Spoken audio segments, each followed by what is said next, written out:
Estamos en mayo de 2008. La noche es fría.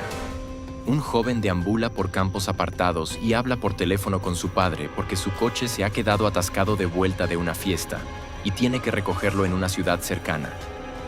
Brandon cree que ya puede ver las luces de esa ciudad y se lo comunica a su padre. Al final de la última conversación que ambos mantendrán, el joven grita de repente: ¡Oh, mierda!, y se corta la comunicación. Desde ese día no se sabe nada de Brandon Swanson.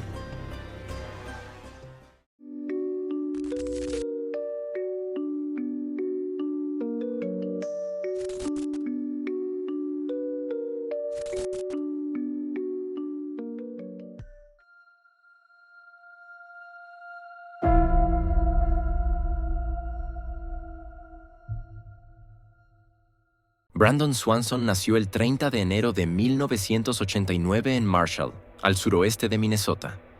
Desde pequeño mostró una gran curiosidad.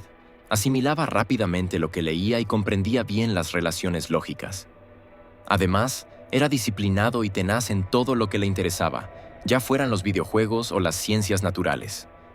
Pasaba mucho tiempo con los primeros, pero siempre conseguía mantener el equilibrio entre el placer y lo esencial.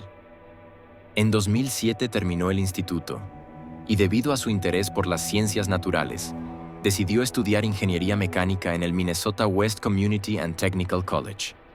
Sus amigos y familiares siempre han descrito a Brandon como una persona muy sociable, amable, servicial y empática. Estas cualidades le han facilitado la tarea de hacer amigos, que siempre han dicho que se llevan bien con él. El primer semestre de sus estudios terminó el 13 de mayo de 2008, y él y sus amigos querían celebrar juntos este primer pequeño hito. Aunque celebrar no es la palabra adecuada, porque fue más bien un pequeño brindis entre amigos selectos, así que no fue una fiesta al estilo de Project X. El encuentro de amigos tuvo lugar en Lind, Minnesota, y asistieron 6 amigos. A posteriori, estos informaron de que Brandon tomó al menos una bebida alcohólica, probablemente una cerveza light, es decir, sin alcohol fuerte. Aproximadamente a las 22:30 horas, Brandon se fue de la fiesta porque tenía otra invitación, una fiesta que organizaba un compañero de estudios que se había mudado de Minnesota. Este vivía en Canby, a 50 kilómetros de Lind. Había más gente, no se sabe cuántos exactamente, pero se bebió mucho más alcohol. A pesar de ello, se dice que Brandon tampoco bebió casi nada, excepto un chupito de whisky. Testigos que estaban allí contaron más tarde que él, y cito: feliz, sobrio y lúcido. 45 minutos después se puso en camino hacia Marshall, el pueblo natal de sus padres y el suyo, porque todavía vivía en casa. Así que debió irse de la fiesta alrededor de la medianoche. En realidad, el camino de Canby a Marshall es una carretera recta e iluminada que pasa por la autopista 68. Pero por alguna razón, Brandon decidió evitarla y tomar caminos de tierra para volver a casa. No se sabe exactamente por qué. Sin embargo, más adelante en el vídeo se comenta una posible razón.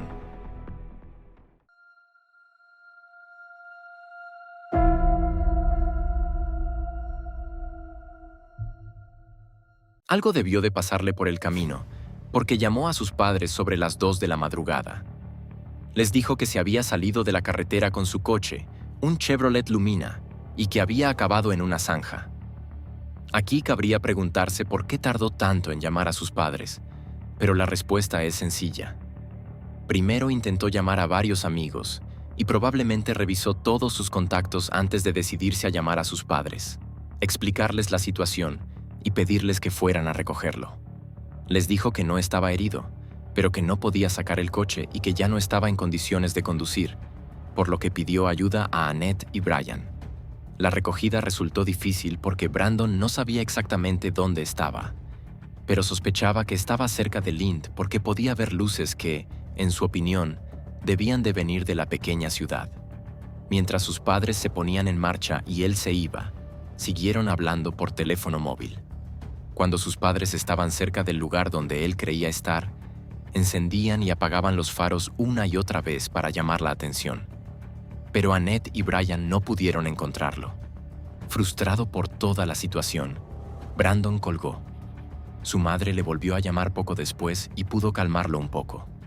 Mientras tanto, Brian dejó a Annette en casa y se dirigió solo al aparcamiento de un bar en Lind, al que ya habían ido antes, ya que Brandon decidió dirigirse hacia las luces y que al principio de la conversación había situado a Lind y estaba seguro de que debía estar cerca del pueblo porque, según sus recuerdos, también había pasado por un campo de golf, lo que confirmaba su suposición. Sin embargo, como estaba muy oscuro y quería llegar allí lo antes posible, no fue por los caminos de tierra, sino campo a través. Su padre escuchó la frustración de Brandon por teléfono, ya que tuvo que pasar por varias vallas y escuchó a su hijo decir que había agua fluyendo en algún lugar. Dijo después que Brandon dijo cosas como, «Otra valla no». La conversación duró 47 minutos y terminó con un fuerte «Oh, mierda», que Brandon gritó antes de que se cortara la conexión con su padre y desapareciera para siempre. Al principio, su padre lo intentó una y otra vez en el móvil, pero por desgracia sin éxito, saltaba el buzón de voz, por lo que al principio pensó que su hijo simplemente no contestaba. Más tarde, sin embargo, resultó que el móvil de Brandon debía de estar estropeado y que el buzón de voz seguía funcionando debido a la red a la que estaba conectado, pero que no tenía nada que ver con el propio móvil. Brian se dio cuenta rápidamente de que algo no iba bien. Llamó a los amigos de su hijo y les preguntó en qué dirección podría haber ido y si podían ayudarle a buscarlo. No pudieron encontrarlo, por lo que a las 6:30 de la mañana siguiente presentaron una denuncia de desaparición ante la policía. Y lo que se descubrió durante la investigación es lo que hace que el caso sea tan misterioso y lo ponga bajo una luz completamente diferente.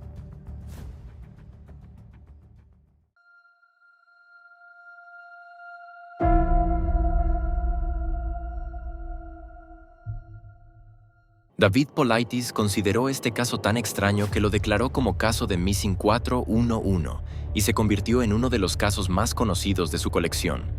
Poco después de que la familia de Brandon denunciara su desaparición, la policía dijo que no era raro que un hombre de su edad se fuera de fiesta toda la noche y desapareciera, y que era culpa suya. Así que reaccionaron de forma insensible y asumieron que era normal que un chico que estaba en una fiesta no volviera a casa. Un policía llegó a decir: Brandon Swanson tiene derecho a desaparecer si quiere. Ya es mayor de edad. La madre le respondió que las llamadas que hizo poco antes de su desaparición demostraban exactamente lo contrario y que quería volver a casa. Esta errónea valoración de la policía competente consumió un tiempo importante y retrasó la búsqueda varias horas. Cuando por fin empezaron a buscar a Brandon Swanson, lo hicieron cerca de Lind, ya que este era el lugar cerca del cual él creía haber estado. Pero no encontraron nada. Solo después de localizar las llamadas que había hecho a su padre, obtuvieron nuevas pistas sobre su desaparición. Su coche fue encontrado cerca de Taunton, un lugar situado a 40 kilómetros de Lind. Taunton está en el condado de Lincoln, por lo que también se involucró al sheriff Jack Wisecki, que era el responsable de esa zona. Encontraron el Chevrolet en una zanja al borde de la carretera. No presentaba daños importantes, pero los neumáticos del coche ya no tocaban el suelo por un lado, y por lo tanto, ya no era apto para circular. Pero aparte de lo obvio, es decir, que al menos la historia que contó Brandon era cierta, no encontraron más rastros en el coche que indicaran un crimen o algo similar. Fuera del coche también había pocas o ninguna huella, por lo que no pudieron determinar en qué dirección había ido. Tampoco se veía ninguna fuente de luz en los alrededores. Sin embargo, la llamada se recibió en una torre de transmisión que está a 5 kilómetros de un lugar llamado Minneota. Por eso, los investigadores especularon con la posibilidad de que hubiera confundido este lugar con Lind. Gracias a la conversación, sabían que Brandon había pasado por delante de vallas y que había oído agua corriendo, por lo que ampliaron la búsqueda hacia el condado de Yellow. Desde un punto pudieron ver un elevador de grano que también emitía bastante luz. Podría ser la fuente de luz de la que Brandon hablaba. Los investigadores también utilizaron perros rastreadores y sabuesos que siguieron un rastro que los llevó a una granja abandonada y a lo largo del río Yellow Madison, pero que se interrumpió en un punto junto al agua. Las características del terreno encajarían al menos con las declaraciones del padre y también con la suposición que los investigadores formularon poco después, a saber, que Brandon vagaba por la oscura noche, no se dio cuenta del río Yellow Madison y dio un paso de más por accidente. Cayó al río y mientras lo hacía gritó: ¡Oh, mierda! La teoría de los investigadores suena plausible a primera vista. Caso resuelto, ¿verdad? Bueno, no del todo, porque todavía hay preguntas sin respuesta, cuyas respuestas son difíciles de encontrar. En primer lugar, nunca se encontró un cadáver a lo largo del río. Además, con la ayuda del Departamento de Medio Ambiente de Minnesota, se instaló una rejilla en el río que habría atrapado un cuerpo a la deriva si hubiera sido arrastrado por la corriente.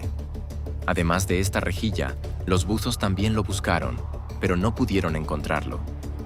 Aquí se podría especular que las investigaciones y medidas se retrasaron debido a la mala evaluación de la policía en las primeras horas y que su cadáver ya había sido arrastrado más lejos. Pero ni los equipos de rescate voluntarios ni los profesionales pudieron encontrarlo a él, ni su ropa, su teléfono móvil, ni nada de él, a pesar de que la búsqueda fue enorme. Ya marcaron las zonas rastreadas con GPS y se aseguraron de que realmente se rastreara todo en la zona. Y, además del hecho de que no se pudo encontrar nada de él, surge la pregunta de cómo pudo haberse equivocado tan rotundamente de ubicación. No estamos hablando de una bifurcación o un cruce a unos pocos kilómetros, sino a 40 kilómetros. Hay que tener en cuenta que los caminos rurales que Brandon utilizó no estaban iluminados y que todo se parece en la región. Solo hay campo, bosque y oscuridad. Si se hubiera equivocado de camino una sola vez, eso explicaría cómo llegó a otro lugar de lo que realmente pretendía, pero no cómo pudo haber visto el campo de golf. Aparte de Lind, no hay nadie más en la región. Para complicar aún más las cosas, Brandon solo tenía un 10% de visión en el ojo izquierdo. Quizá este hecho sea otra de las razones por las que le costaba orientarse. Y quizá ni siquiera viera el campo de golf, sino que identificara siluetas o sombras como tal, de forma similar a las luces, que identificó erróneamente como las luces de Lind.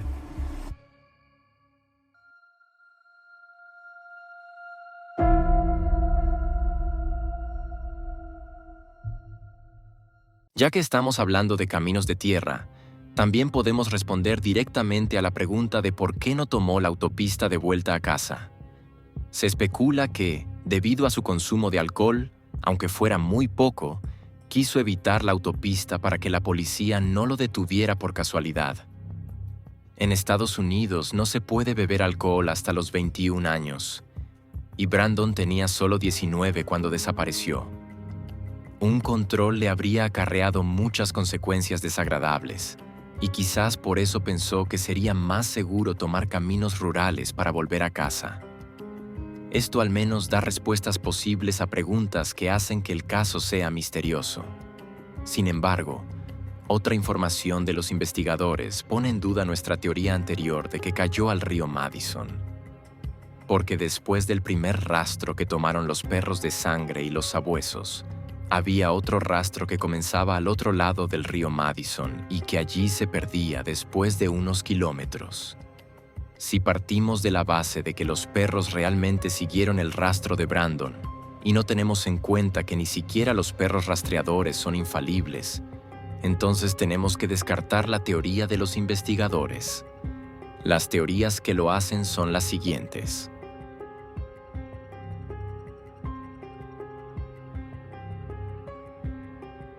Los partidarios de esta teoría afirman que Brandon cayó al río Yellow Madison, pero que pudo salir de él y nadar hasta la orilla del lado opuesto.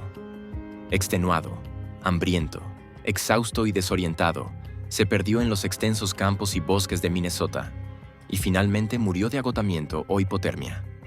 Esta teoría encaja con el rastro de los perros, pero no explica por qué el cadáver de Brandon no ha sido encontrado hasta la fecha, a pesar de que todas las zonas rastreadas fueron rastreadas con GPS, de modo que se podía estar seguro de que realmente se había rastreado todo.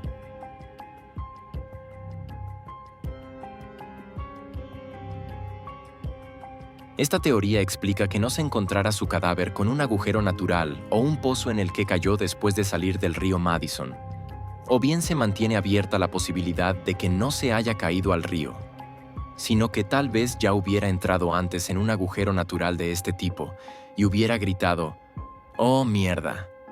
Y por eso no pudieron encontrarlo ni entonces ni hasta hoy, a pesar de que se siguen haciendo grandes esfuerzos. porque este agujero se ha ido cubriendo con el tiempo y hace imposible encontrar sus restos.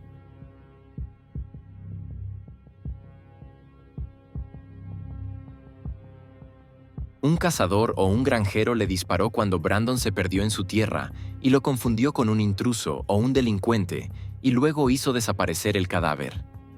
Esta teoría se planteó porque un granjero local se negó a permitir a los investigadores que inspeccionaran su propiedad poco después de la desaparición de Brandon.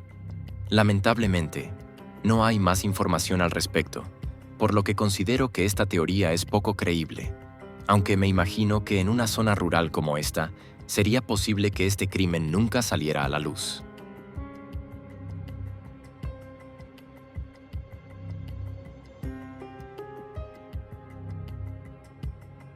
La última teoría me parece aún menos creíble, pero como una teoría similar en otro caso, el de Maura Murray, es incluso la más probable.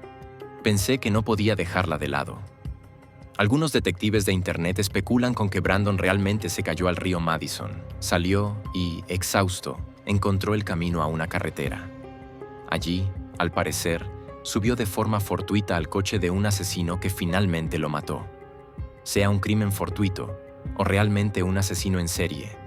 Aunque menciono esta teoría por el bien de la exhaustividad, la considero muy improbable.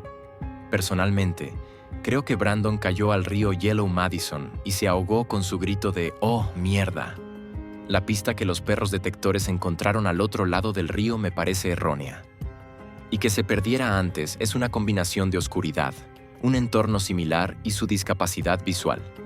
En mi opinión, el caso es increíblemente trágico, precisamente porque él, o al menos sus restos, podrían haberse encontrado si la policía hubiera actuado más rápido. Pero no creo que sea realmente de naturaleza misteriosa. Quizás sea porque los humanos tendemos a aceptar la explicación más sencilla de los hechos o casos para satisfacer nuestro deseo genéticamente codificado de reconocer patrones claros.